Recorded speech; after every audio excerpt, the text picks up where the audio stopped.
Damn it, we didn't do the ear one. Welcome back. Rusty, if you were to describe that game with one word, what would it be? I don't want to say banger another 100 times. No. No, we said it like 10 times while we were watching. I know, because it was a good Tight. game. But it was. Tight. No, it was tight.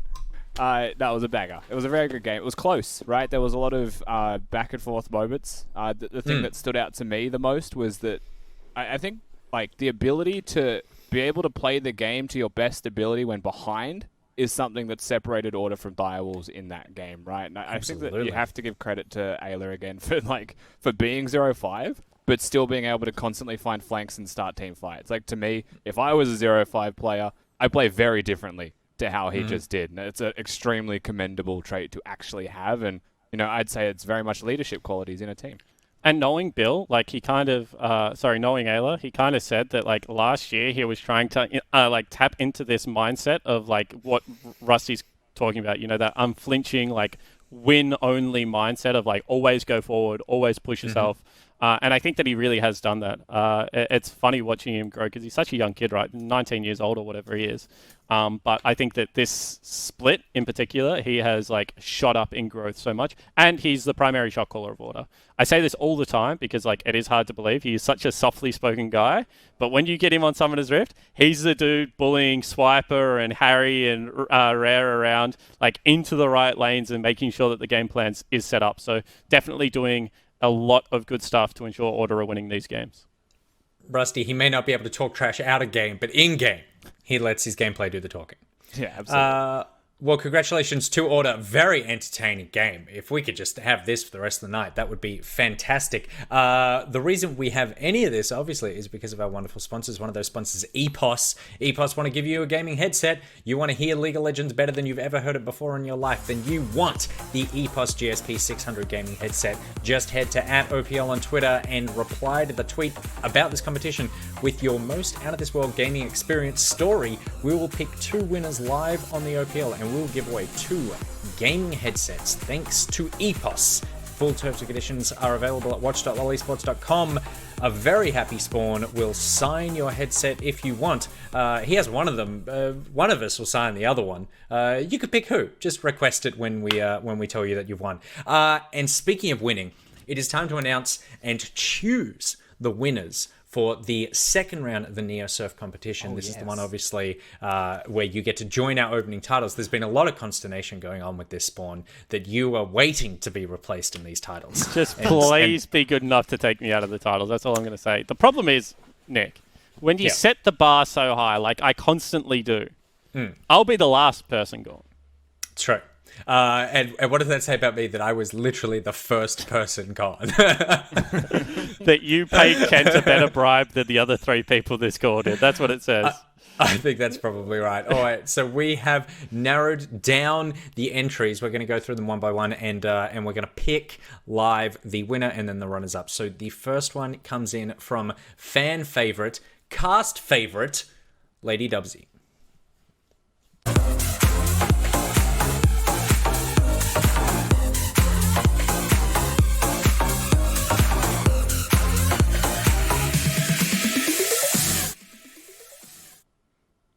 Okay. There you go. I mean, it was just solid. It was good. It's exactly what we asked for, right? As a party, you just win because of the party. You do. You win good recognition of the other screens around you. I did notice that she looked in all directions, so she is thinking that she's going to be smack bang in the middle. She thinks she's taken that prime number one, like, open the show real estate. I'm wondering if she put the music herself, because if she did, extra points for production effort. Mm-hmm. Also, Nico painting in the background. She painted along when we painted Nico, I believe. So she did. True. Just showing the old school League of Legends OPL fan, because that was when Pyra's nipples were still on the broadcast, I believe. Oh, yes, they were. I miss them so much. The official artist of the OPL, I think we're pretty confident saying. All right, entry number 2. It's Pandemic OU1.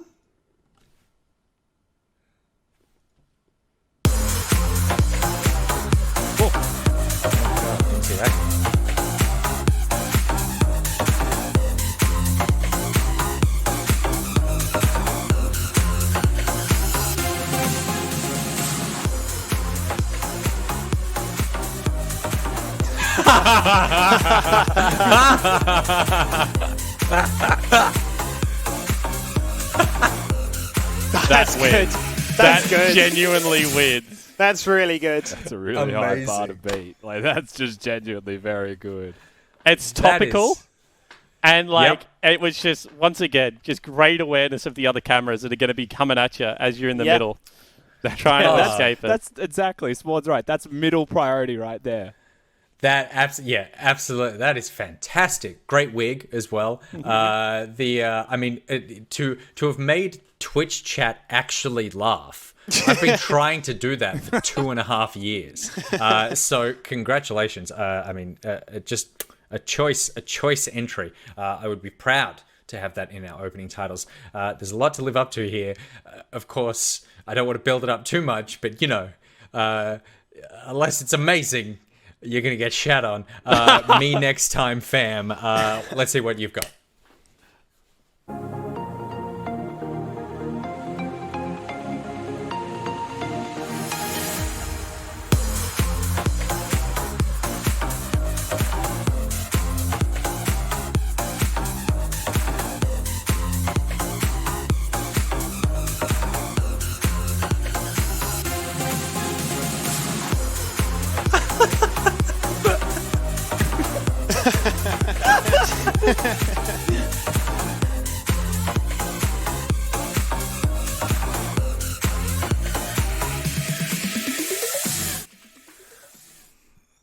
I don't calling it quite now. know what was happening. Spawn's going to be like, replace me with him. That is.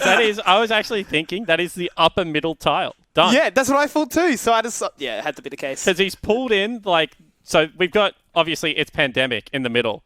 Yeah. Upper middle is this guy. He gets the guy on the right, and then he gets the guy on the lower, like, the middle left as well. Yep. Like, that is, and that, this is hard to judge, Nick, because in the same way that it's really hard to, like, judge a beautiful singer Of course. to a mime. That's what I feel like we've had in, like, the last two performances. I feel like no props, nothing apart from facial expressions, and modern-day ingenuity is what went into that last one. I was a fan. I also like the fact that this person, me next time fam, seemed to have zero awareness of where the camera was. Yeah. as though they weren't actually joining a phone call, but instead were looking for the webcam in the first place. All right, congratulations to me next time fam. And then our final entry coming in here. This one comes in from Toned TNT. Oh, not toned. Come on. It's toned. It's toned. Threatening. Hit the dab.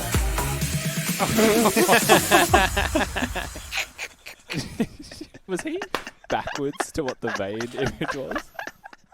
Was he? Can No, we see that he wasn't. again? He was fine. Okay. I'm pretty sure it was backwards.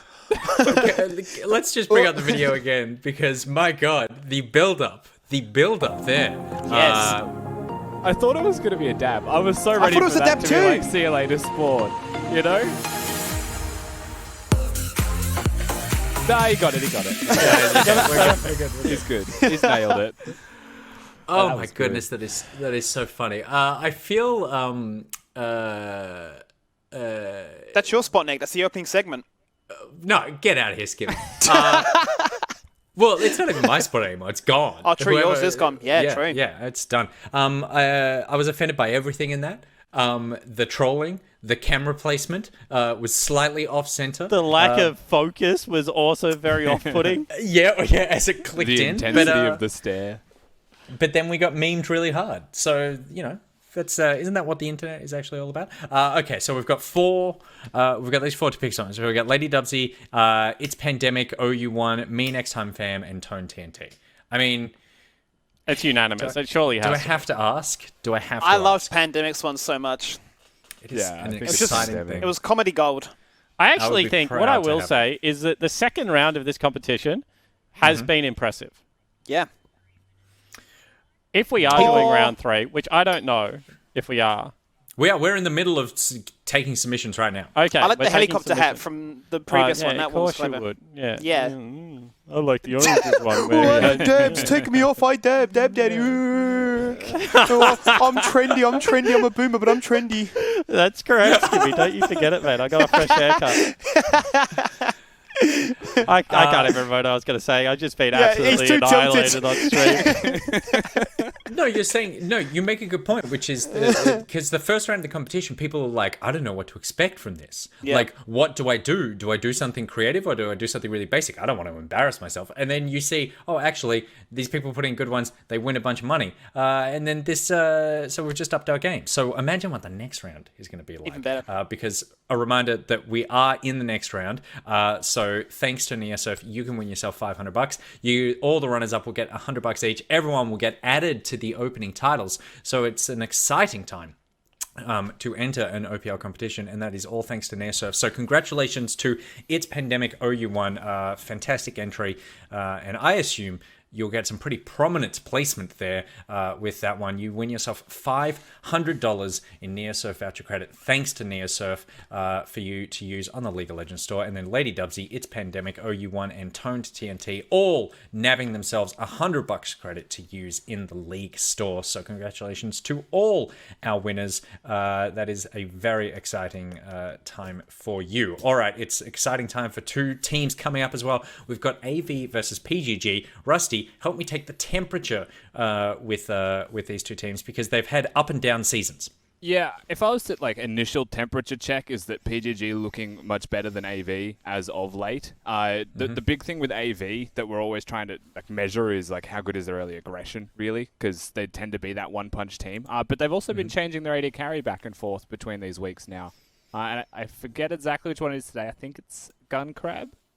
Probably usually Violet. when it's probably Violet. Yeah. So usually when Gun Crab's playing, they are a little bit more cerebral and play around him. Where I would right now describe Violet as just like a weapon that you just unleash onto the Rift. So a very different style with Violet in.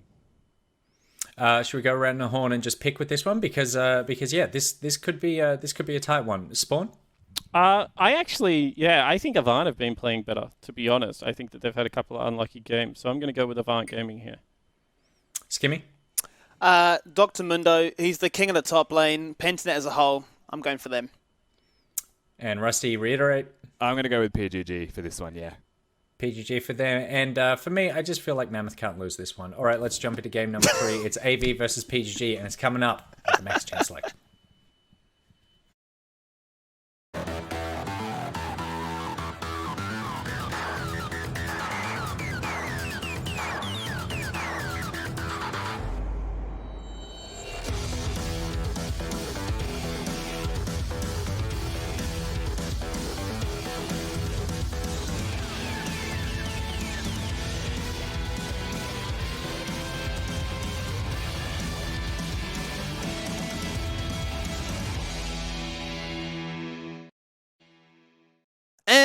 Welcome back for game number 3 as Pentanet.gg take on Avant Gaming. Pentanet looking to try and keep themselves tight in at 3rd spot, whereas Avant want a big dub to upset the pack at the top, but almost guarantee themselves that last spot going into playoffs there, Rusty.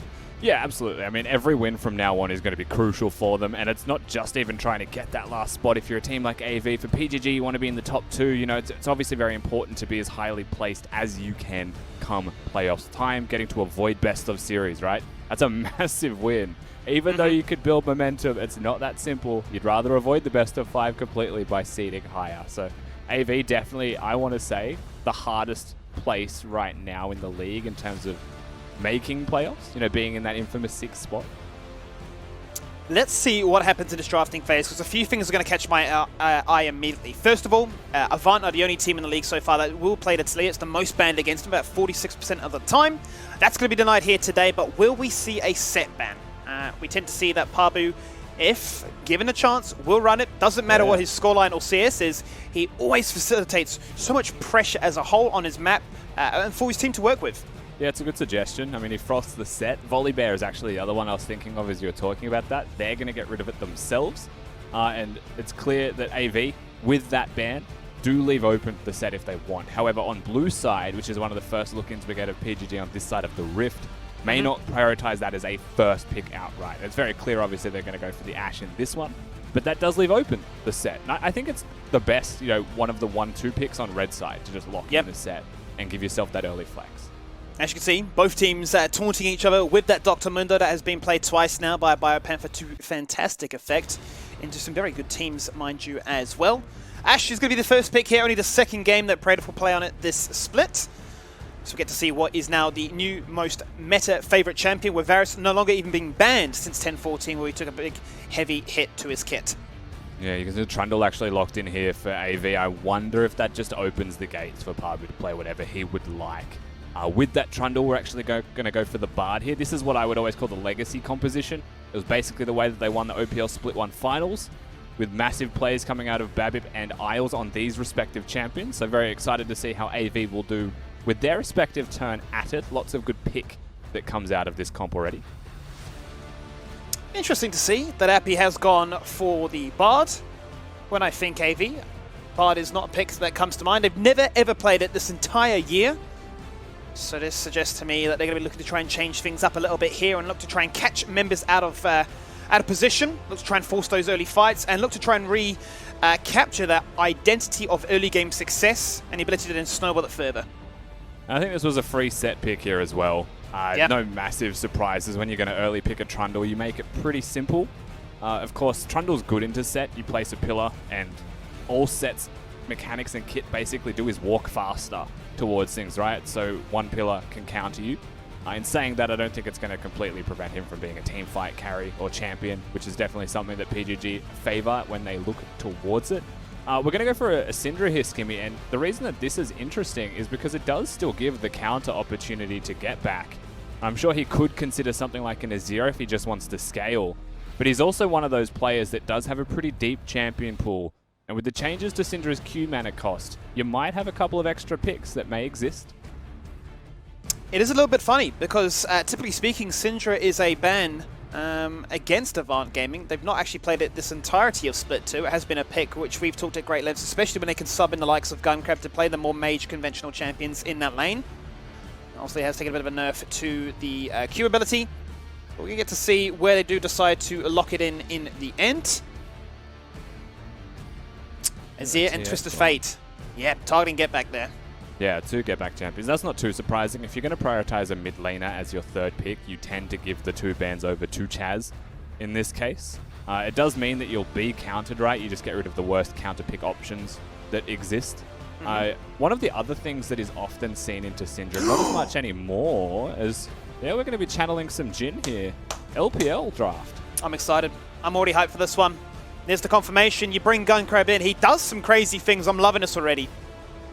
Very, very LPL-esque so far. We'll see how they round out their composition. Right now, we're waiting to see what the counter will be for mid lane, as well as the last pick.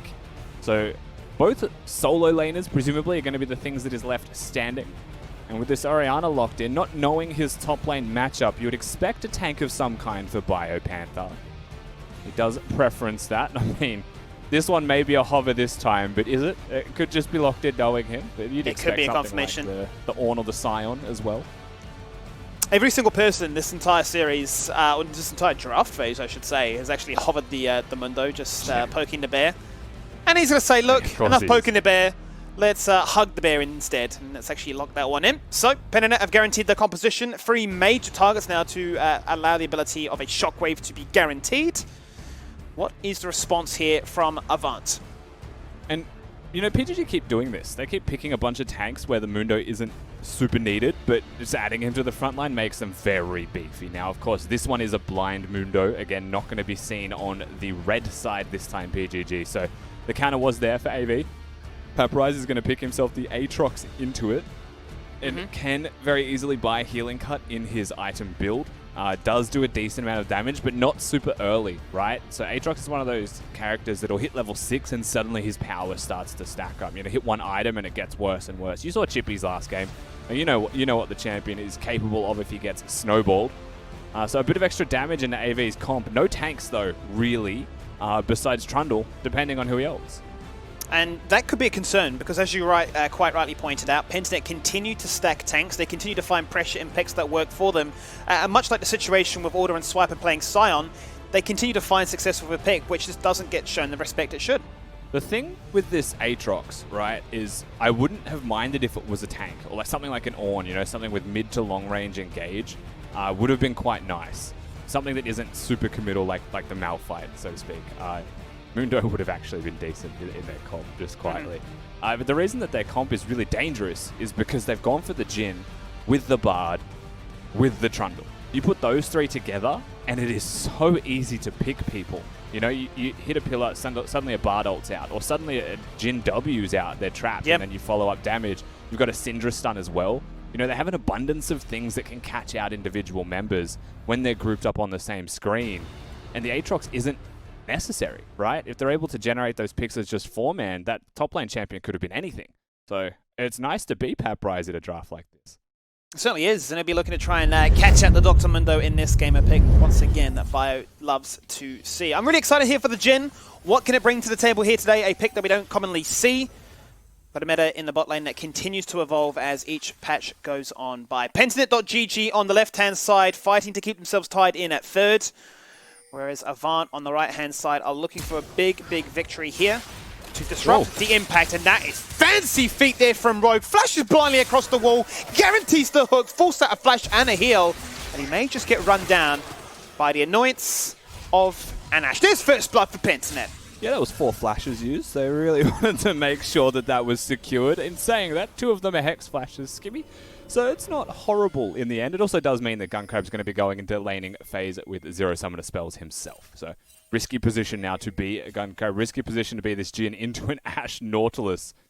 I mean, what a lane to go up against 2v2 with those summoners at level 1. And a Bard as your support. I mean, It's rough. You know, you want to make a debut performance on a champion like that.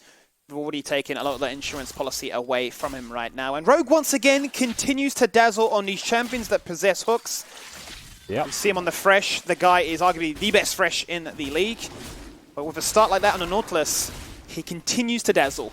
And actually just keep your eyes for Pabu for a hot second here. We've seen a lot of sets go bot lane at level 2. And particularly when someone has a Hex Flash. If both your support and jungler have Hex Flash available, you have to think of the potency of being able to get to that lane and what that would actually mean. In saying that, I think just the fact that AV don't have any summoner spells on their AD carry means they'll play very passively. They won't want to contest for a first level 2. They don't really have any threat of being forward or pushed in that lane, so it may not be the priority of Pabu. But it's a very dangerous thing, so we may not see it immediately, but at any time, if Rogue and Pabu are on the same screen, double Hex flashing everywhere is something they are mostly familiar with. We've seen it a surprising amount out of those two. Yeah, they're very well equipped at dealing with it, working around it, and utilizing it. As we will see Avant crash that wave in. Get to see what the game plan is here, because Pabu is notorious for those level 2 ganks. Not going to happen this time, given the fact that he is parting top sides. But Lisa, if the lane state continues to be this pushed, yeah, top's on though. 100% top's on here. He's going to Hex Flash in. It's happening. Hex Flash in. He is running the phase rush as well, so it's going to be very difficult for Papyrus to run away from this one. He's going to bring him in, and with the double buff, he's going to say hello. That's going to guarantee the kill, and that is a Dr. Mundo with 2 kills to his name at the 3-minute mark. And we panned over to top lane, and Papyrus had just finished his Q3. I'm really not too sure why exactly he was pushed as far as he was, but I think he was maybe trying to get a wave in, but if he's trying to crash that wave in, with his jungler known to be on the bottom side of the map and with no vision of the set, that's a pretty big mistake. Rogue threading the needle and finding Guncrab there as the minions fall on down, and a big chunk of damage goes their way, but actually goes back in Avant's favor as well, as Trader, who's dropped down to half, has a biscuit and has a potion, as he'll get stunned and continue to bleed damage. Another hook. Another hook, and the man does not miss. They might actually look for the all-in right now. There goes the Ignite as the heal to try and combo it. He's trying to drink as much cocoa as he can, but will the sugar be sweet enough to provide him with the energy to run away? It will be on this case. There won't be a kill in the bottom lane just yet, but hold that fort, because here comes Trundle. He's got double buff. It's now only going to be blue buff, but the pillar's going to come on out. There's the hook to disengage away. They found Sentry underneath the turret. There's the TPs now. Avant had to run away to get it locked in place. Guncrab goes, I have no summoners. Level 1 sucks. I can't do much. He's going to fall on down now. Ashe gets a kill. Mundo with another assist as well. Is he running the business skin? Because this man is the CEO. He's the kick-up, Kickstarter, fundraiser extraordinaire. I mean, damn. Like, a fight happening at bottom lane, you're like, that's a good trade, they'll be fine. Trundle comes in thinking he can make the play happen, not respecting the 2 teleports out of PGG. And just really simple, good League of Legends coming out of our blue side team here, right? They know exactly what the play is. They've shown already this weekend how capable they are of playing as a team around the lanes that need it, and they give the resources over to Predator as well, ensuring that he's able to pick up that kill. So exceptional stuff once again coming out of PGG, showing that they are trying to really be contenders for the top of the table as they improve, keeping AV down.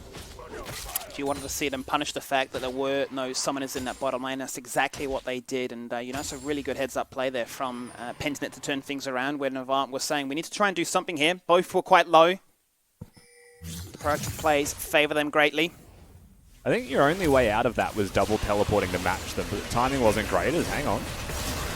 Aggression in the mid lane.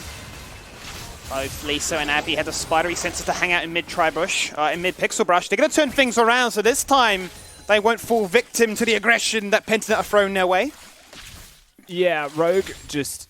Look, he doesn't miss his hooks when he throws them at champions, but walls, things that don't move, you better believe you can't hit those ones, unfortunately. Does pull down, hook going wide. Not a great time to be the Nautilus at the end of the day, though. You have to give some credit to AV. They're positioning, very aware of what was happening in mid lane, and a nice counter to net themselves the kill. It's going to work wonders for Avant now to play around these dragons. We continue to find pressure and priority in the bottom side of the map, and that will open up this game here. With the first dragon going in their favor, a Cloud Dragon taken off the map. You'd expect the game to slow down for a little bit at this point. We've got 2 minutes until the next major objective does spawn, which is Rift Herald on the top side of the map. And until such a point, we are starting to get some level 6s across for a few of these respective players. But really, it's just going to be laning phase. What can we get done in our 2v2s? One thing worth pointing out is that Chaz has had 0 mana for what feels like an eternity. So he hasn't really had the same presence as someone like Getback may have had. Definitely an influencer, by the way, in not looking to teleport towards bottom lane when that skirmish came across. So there's a couple of things here still going the way of PGG, even in just the laning phase itself. We talk about ultimates on certain champions like the Nocturne, like the Pantheon, needing to find success on its first rotation. Same story is true for the teleport, and as you quite rightly point out there, Getback will find a big advantage with that one. Unfortunate not to pick up an assist, but was there to force the numbers advantage. And what's already interesting for me is in a turn of events, the Aatrox will get a bit of a taste of his own medicine here. Being the sustained lane kingdom god that he is, he's going to be the one that rushes the Executioners into a very fed Mundo.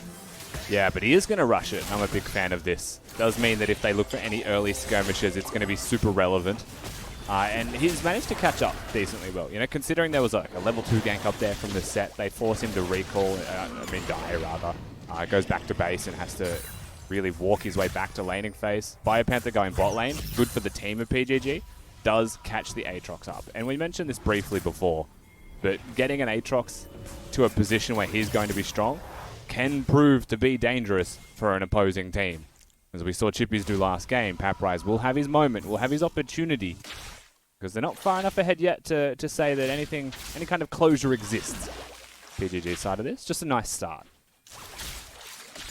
Let's see what they try to do now, because 8 minutes is when the Rift Herald spawns, and they are actually going to force the map flip. Still no boots, however, on the Jhin, but he has invested in a BF sword as his first item to complement the Carl, to go toe-to-toe in the CS with Praetor. Will they contest this? Will they go for the fight? This is a big moment. So Chaz has blue buff, where Getback does not, which means that he does have the ability to hold down mid lane priority very successfully. You can see the positioning of Getback as well. He's very back in his lane, doesn't want to risk any kind of skirmishes. It was also a map flip from AV, so they were playing the numbers game in topside River, really looking to prioritize their control of the topside Rift Herald area. The only problem that they'll run into, it's a big problem, Skibby, but the only problem they'll actively run into is Mundo having a full Sunfire cape. So if they were to even consider touching that Herald, you better believe that the absolute monster is just going to waddle his way up from bottom lane. He's already mid right now. And so what are they going to do? They're going to walk through the Mundo? Probably not. No, 8-minute Sunfire is quite terrifying to say the least. A lot of these champions will be doing negative damage, so they're going to decide to run away from that idea and sacrifice that objective. Going to favour here Pabu, who can now look to decide what part of the map they want to build and continue to favour. The interesting thing about this game is, like, with AV's comp, you definitely want either the Syndra or the Jhin to be fed. If you don't have one of those going well, then what is your forced sack of champions going to apply, right? If every time you try and make a pick, they just walk away, you don't have a draft. So they're very reliant on one of those two champions being strong. And so far, you know, we've started this one with a 0-2 Jin. Something's going to have to sway. Humour me for a second, but I find it kind of funny how, you know, both TFT and the Rift can be so similar, and when those champions are fed, it's a win. It's a GG condition. We'll get to see if they are able to hit that. No? Yeah. Get to see if we can see some major curtain calls come on down and put on a performance for us to lock members in place. As you say, the pick potential when that Trundle can find a pillar on a key target. The follow-up is going to be pretty disastrous. Are we gonna see Biopanther Mundo banned at a certain point? Like, it's not even to say that I don't think Mundo's broken. He's very good at Mundo, but he always gets fed. Yeah, without a fail. Always happens. Get back, receives the Tempest Fate. The Shockwave went out, tried to prevent the disengage. Now does Parbu jump again.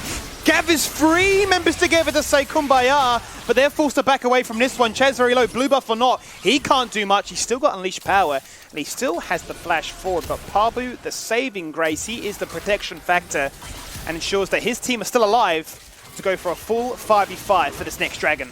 Yeah, big stuff there from Pablo, making sure that his mid laner is going to be alive after a nice Bard ultimate to lock down Get Back. Of course, some credit to Get Back for throwing out his Shockwave at the correct moment to make sure that they weren't going to be able to follow up on him too successfully. But very well played from them once again. So they'll get some control of Summoner's Rift. They'll secure themselves the objective area. Now they're going to summon the Rift Herald down the bottom lane, and a couple of hits on top of this Herald charge will be a turret. God. Get Back flashes. Okay. I think they regret being in the position they were in. Headbutt goes off. Secures some damage towards the bottom side of the map. As Predator will now be ready to gobble up all that extra experience and gold that will go his way to guarantee the first turret. I want to touch on your point briefly before about the Biopanther factor, if they're going to actually show some respect bans to it. Because at one stage you were saying there need to be respect bans towards this fresh. There was a time in the season where Rogue was getting it every single game and always turbo smurfing on it. Now we're seeing the same happen on Biopanther. 2 games, 2 wins. The only player in the league that is playing it. Both games, 4-1 and 5, 6-2 and 8. Always gets kills, always gets fed, always a monster you just can't deal with.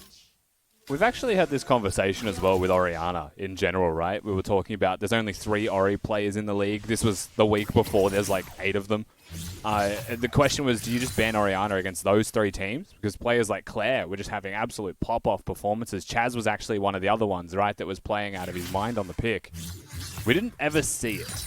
I think that at a certain point, like, you can have those conversations, but the problem with those will be, what do you get rid of in your bans, right? And usually there is a higher priority ban, which is why it's there in the first place. And you can control the chaos of a good Ori player because they're just a control mage, where you may not be able to control a good volley bear player, right? And it's got extra ability because it's flexible above all else. So I guess there's a lot of other things to consider. As much as I'd love to ban Biopanther's Mundo away from him, easier said than done in a ban phase.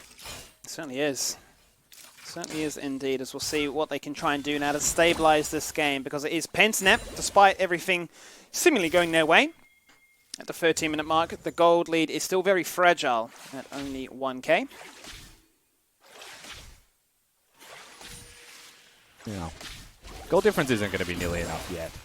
I think if you look at where the gold is actually going, though, it is still going to be a monster Mundo once that Spirit Visage is done. Once level 11 comes across, you know, we're looking at spike timings now. That's going to be significant. You know, Ashe doesn't need levels beyond realistically level 9, maybe 11 for ultimate cooldown.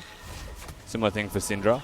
Once those are online, I think you start looking for those fights a little bit more aggressively around objectives. So, honestly, I think coinciding with the Mountain Drake in 2 minutes, pretty good timing here for both teams to start looking for some fights. We'll see they decide to try and navigate this stage of the game. As the first tower bot side is still very low, ready to be taken away, but Avant are going to try and find a small victory by denying the blue buff, and that is what they will steal. Aided there by Peprise. And that will continue to build a monstrosity of a lead here for Chaz, up by 40 now. Yeah, he's doing very well. There was a teleport from Get Back towards a bot lane skirmish. There has been some pressure chucked towards him as well with the Bard ultimate used earlier. After a lot of these fights, you'll find that Chaz has still been farming. And Get Back has already proven a few times now that he does like to play towards his team. You know, the whole squad of PGG makes sacrifices to try and really make sure the rest of their team is still playing the game. The one exception to that is often Biopanther, who has shown a pretty good balance of farming and fighting. But that is a big part of why Chaz, who rightly is ahead in farm, he's like 10 against the clock at 15 minutes, he's farming out of his mind. That's a big part of why he is so far ahead in his 1v1. He's the best mid laner in the league as it stands right now for CS per minute. And he's once again putting on a show to carry his team to success. Spawn mentioned it before as we got ourselves ready into this game. Might have had a few results not go their way, but with stats like that, I still have faith, still have hope to sort of see what they can do. Now, there is a level 11 Syndra with blue buff. Can they find the fight? That's going to be Arrow connecting with him. He's going to get locked in place here. Biopamp's going to pop that ultimate and zone away free on the flank end of it. Up comes the Curtain's Call. Can they find that execution? 1, 2, and 3. The bullets land on Ash, but the final one does not connect. Paprise 1v4, and the enemy blue buff is going to fall on down. He's not a monster like Chippies was in game number 2. And that's going to be a fight that gets won out here by Penta at a crucial moment, because 10 seconds and the third dragon will be spawning. Yeah, they also get the Herald, and both top laners were trying to 1v5 their opposing side, or 1v4 the opposing team. And Aatrox, who teleports in on a massive flank, just gets zerged down. Biopanther says, don't worry, lads, I'll hold it down. Oh!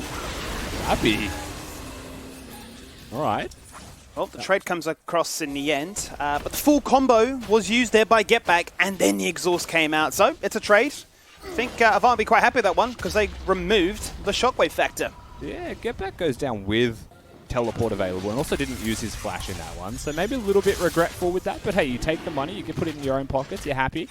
In saying that, it was a first turret as well as a kill that goes over to AV, so they'll be very happy with that trade in the end.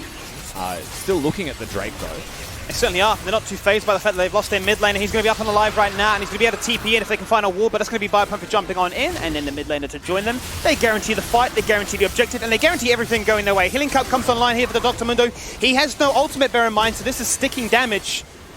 And that's a two-man binding, but it's not going to be enough to prevent Paprise falling on down, trying to soak up all this damage and kind of raise the concern that you mentioned before. Without a front line, Pentanet can just run at you. Yeah, especially if they fall behind, right? You've got some health for Lisa, but that's not going to be enough to keep him in it. And you do have a very squishy build for Paprise until he gets his 2 or 3 item points. And we know that Biopanther is ahead. He didn't even have his ultimate in that little skirmish. His own that has just come available now. And still stands and delivers in front of the face of all of them. There's the ultimate on the rotation to catch Adapi again. Same spot and same end result. He falls on down. Chaz tries to get an unleash power to claim the bounty of the Ash. That now puts him at 3-0-3. He is incredibly fed. And the Herald to add salt to the wounds to win even harder. Yeah, a bit out of control now. To be honest, PGG are going to go towards Rift Herald, win a fight, go to Drake, win a fight, go mid, catch AV overextended, trying to perhaps push a wave in. They were very much overextended, but the punish was fantastic, and now the game is wildly out of hand. You know, you've got a 3-0-3 Ash on top of the Fed Mundo. Shockwave's now connecting from Get Back, doing more meaningful damage as he completes his first item of that Archangels. Starts to get really out of control from this point, you would expect. Too much, honestly, for AV to deal with. Really is starting to feel that way, with 30% CDR now achieved here on the Orianna, and a level 11 as well. The Shockwave cooldown is going to be very up and available and ready for them to find success with. They're not shy when it comes to forcing those engagements. They have so many tools at their disposal. I think that previous skirmish there was very telling as to what it really looks like as a cohesive package. I reckon it'd be really cool if Mundo had a Star Guardian skin, but the way that it worked was he made his own, you know? Like he sewed his own Star Guardian outfit. I think that would be great. Just a thought. Because we have Star Guardian Urgot, don't we? We do. Really, Yeah, the floodgates are open. We need to make this happen. That's the kind of content we want to see. This is a situation Chaz does not want to see, as he's going to get slapped into the wall. And that's a Tempered Fate that comes out for good measure, but a little bit too late there is Appy, unable to save his mid laner. Yeah. Rotations continue to favour Pentanet. Chaz definitely not in the place that he wants to be. Doesn't have an outer turret to protect him. Doesn't have a team nearby just yet as well. So I feel like this is the second time in a row we'll say this as well. But AV find themselves caught out of position when very much overextended. We didn't get to really see the extent of it, but it was an Ash Arrow that caught them out in the first place. And then, of course, Pabu comes in to ensure that his AD carry will stay alive, as perhaps Chaz was just looking for that, lane mismatch. A Syndra versus an Ashe. You always want to be the Syndra in that if you can. Not to be. And then Celebratory turns himself golden inside a Bard ultimate. Feeling pretty good so far is Pabu. Had a good impact so far, being able to rotate around this map. Similar matchup to what he did face in Praelis yesterday. Similar story in that also, as he fell behind in the camp clear, but made up for that with, once again, a ton of impact on the map to ensure that his team were ahead. A few items have come online now. The evolution for the Archangels. Now there's a Ceres for Get Back to ensure that he has a little bit of mitigation so he doesn't get one shot from afar. And the Stone Plate here on Rogue to ensure that if he does hit that hook, he can look to really dictate the pace of the fight. Yeah, we've hit our level spikes. We've hit our item spikes for most of the members here of PGG. You'd be saying, maybe a QSS for Praedyth is the last thing that he really needs. Even then, I'm not even sure he needs that. He could consider a Hex Drinker just for the Syndra. That's the one real threat running around on Summoner's Rift. So once a Hex Drinker or something the like is done, you'll be good to go. And for Get Back, because he has gone for that Ceres, the Archangels upgraded into Ceres. That's a big spike for him. And once he sells one of those Doran's rings and gets some control wards, they'll be good to go here. AV just going to have to really cop it, to be honest, for a few minutes. Yeah, next dragon going to be up in 30 seconds. That will put Pent now on a soul point. If they can get 3 back-to-back Mountain Dragons as well. If it already was hard to try and kill this Dr. Mundo, you definitely can't after that fact. Mikhail's Crucible coming out here for the Bard, going to look to try and prevent the CC train. That has been very prevalent so far in this match. I'm really trying to think about it. What is it that AV can do to keep themselves in this one? We've spoken about what their composition has strengths at. And I'm just worried because they're getting caught trying to find farm in side lanes. And this is it's a pretty big issue that exists in a lot of teams when losing, is how to delegate minions to your team, right? So you probably lose a carry in a losing situation. You've got 3 people that need farm, you've got 3 lanes that exist, yes, but you can never farm all 3 of them because you're at risk of dying if you do. So Paprise is probably going to be the unfortunate victim that doesn't get all of the farm. And if that's the case, then Paprise is grouping. And if he's grouping, then AV aren't playing their composition out correctly because he's the one variable that probably shouldn't be grouped as much. However, if you're sharing farm between a Jhin and a Syndra, then it's just not winning, right? So, very tough spot to be in. Certainly is. They've tried something different here, but hasn't paid off as of yet. We're not going to get that opportunity to hit those items to try and turn things around and try and be in a position of power where they can navigate the map to really threaten kills that would favour their end. And I think it kind of boils down to what we saw was their success to start off Split 2 was a very strong bot lane that provided so much protection and priority for Chaz to navigate around with. When that factor has been removed, they look a new team again. Definitely the case. Tell you what, I don't know if Baron's going to be something they immediately go towards here, but they'll do it incredibly quick. You got a Mundo throwing cleavers and an Ashe with the Blade of the Ruined King. A lot of respect needs to be shown here, Skimmy, as a Bard ultimate. Tempered Fate. Ooh, doesn't connect with anybody. No Summoner's Burnt as well. Just walks it out. Interesting. Just unfortunately missing mechanically. Predator is sitting on that Null Magic Mantle, so you mentioned before, could optimize that into the QSS, could go for the Death Dance if you wanted to. Few different directions. Yeah, Death Dance not a bad choice as a third item. I'd personally like just a Hex Drinker. I feel like that is all you need. Just stopping yourself from being one-tapped. The Void Staff's already rushed by Kaz, right? So he's acknowledged that magic resistance isn't going to do the most. So just having that raw extra shield amount will be nice to have. You've already got a Seraph's, like mentioned, for Get Back as well. So in terms of denying Syndra Burst specifically, they'll have all the tools needed with those 2 items. So Syndra are going to have a tough go at it. Yeah. They're acknowledging all this magic damage in the CC is there for the taking. So the 4 Merc Treads are going to look to work wonders here.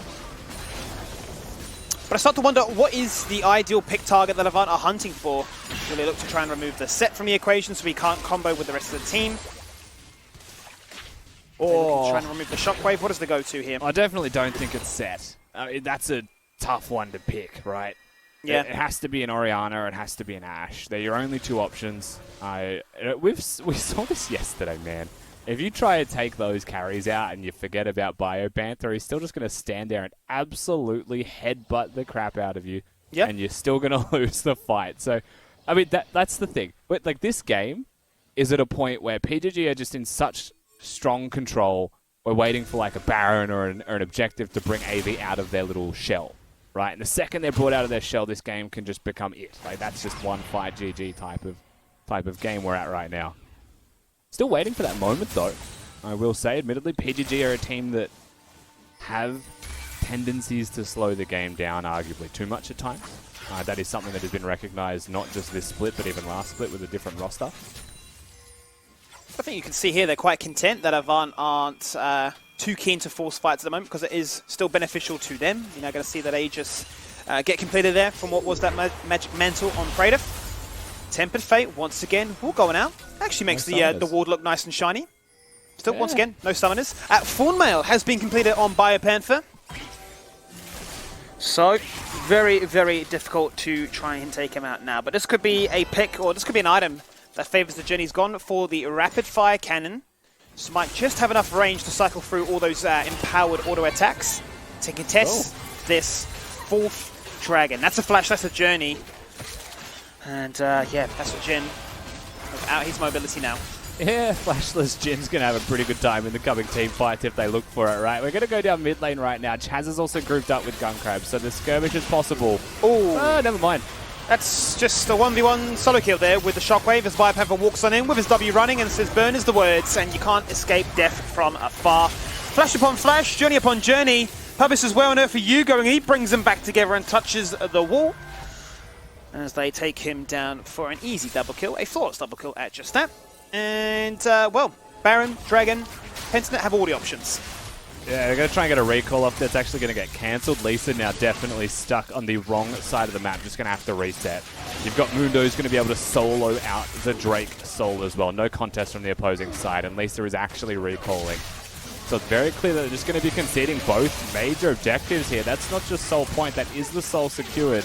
A Baron buff with it. I mean, that's a GG type of push that can come out of this one. If Paprise can steal this, that'd be nice. But can he actually stop a level 16 Mundo from doing anything? Teleport's coming in here from Chaz. He wants to try and force the spice to Battle of the Bruises. The Dragon is down to 1300 right now. There goes the execution! Unleashed power, and that is a denial on a soul point. That's a consolation prize at this stage here for Avant, but one they so desperately needed. Yeah, you take those. No ultimate on the Mundo does mean it's a lot easier to take him apart. And a good teleport from Chaz to make sure that the Mundo goes down and the soul point is denied. So it is just a Baron. And it's also now just going to be a Baron with 4 members of PGG having it. So that's actually going to really slow down the games, push just a little bit more here. Still PGG well and truly in control. Still definitely the place that they want to be. And Biopanther has the teleport. So no major concerns there with side lane priority. But it does mean that Paprise or Chaz, of course, whoever is answering that side lane, can clear waves freely. And so there's only really one lane of threat. The most fed member on Avant here wins big time.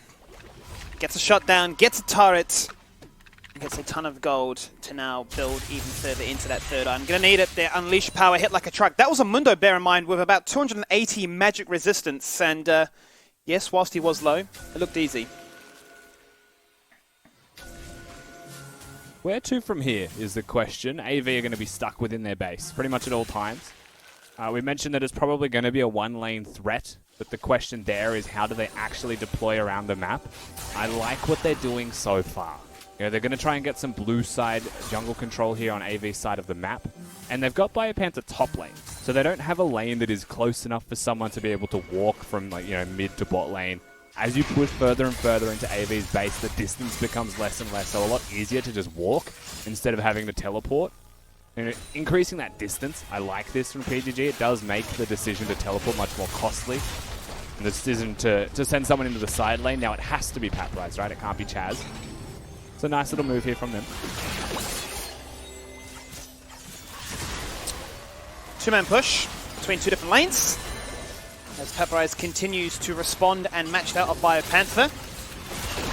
Quick stopwatch check, and it is a stopwatch on the set. So keep your eye on Pabu to see what he can look to try and do. As there he goes, as he slam dunks free and lost him in place. And that is a disgusting CC train. There was no running away from that one. The Avant bot duo disintegrates, evaporates, blown out of existence. As he continues to be the mad lad that he is. Pabu showcases himself in the mid lane, picks up another kill for good measure, and there's a shutdown.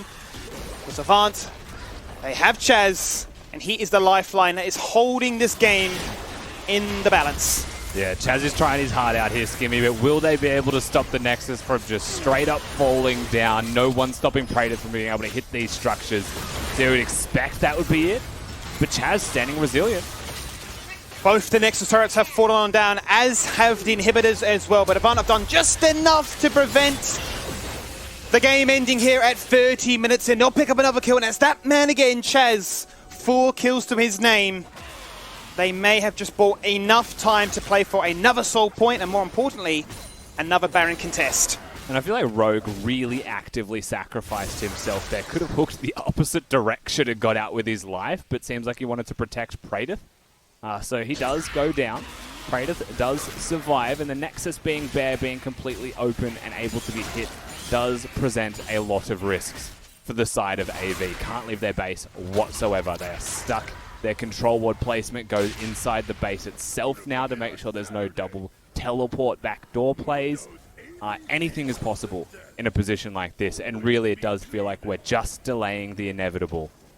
Unless someone like Chaz can keep pulling out legitimate miracles, I think they'd need to win 2 or 3 team fights to be in this game.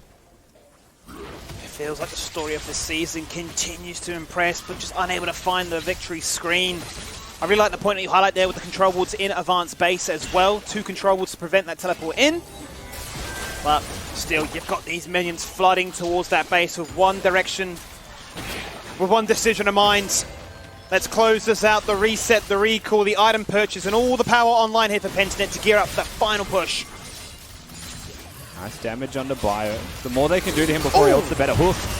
There's the hook. Tempered Fate zones out too. Pabu jumps in but has no team to back him up. Actually receives an exhaust as well, which is questionable, but they'll take it.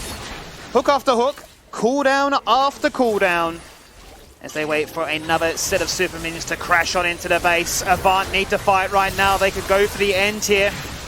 They're going to go towards Biopanther. Where's that shockwave going to be used? They're clumped up so far. They're only going to hit 2, but they've taken out Gun Crab. Paprise jumps into the backline trying to go 1v4, but he's far too squishy. Rusty, they can't do it. They can't hold on. The Nexus is going to fall on down. They're resigned to their fountain. There's the double kill, and there is the GG screen as Pentanet continue to impress. Yeah, I mean, all we really saw there was the delaying of the inevitable, Skibby. From the moment that Nexus was open and exposed, I mean, who's going to stop a Mundo from pressing his ultimate and just walking it towards the Nexus itself? You know, there was a Syndra ultimate that went onto him, didn't even feel it. Very well played here from PGG overall to be able to get themselves that victory. And it all starts, again, with a very aggressive level 1. Note that they used 4 flashes at level 1 to secure a single kill. But they never lost control of the game after that little early skirmish, right? They get the lead, and AV struggled to pull it back at all. And so cool to see that we are having more teams now bring some creative strats into the level 1 area, because it has been, for the most part, a very calm, collected start of just scouting out vision. But that's a good example of, you know, having a level 1 idea and really pushing the agenda further and further down to keep full control of the game. 3 games down so far. Congratulations to Pentanet for getting themselves the win. But yeah, 3 games done, but 3 games that have actually impacted the standings now. That is Order uncontested in second, that is Pentanet uncontested in third. The mess has been broken up. We're going to jump to a quick break and get ourselves ready for the final game of the weekend. So we'll see you after this for Gravitas and Mammoth.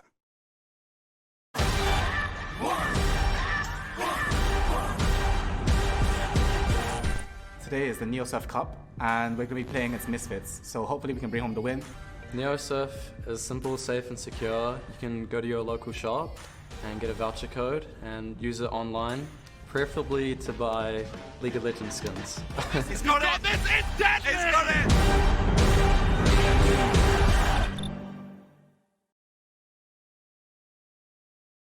If you're craving the taste of your favourites, head to Macca's for a fast, safe and contactless drive-through experience. For your Macca's run, contact-free, we'll be here.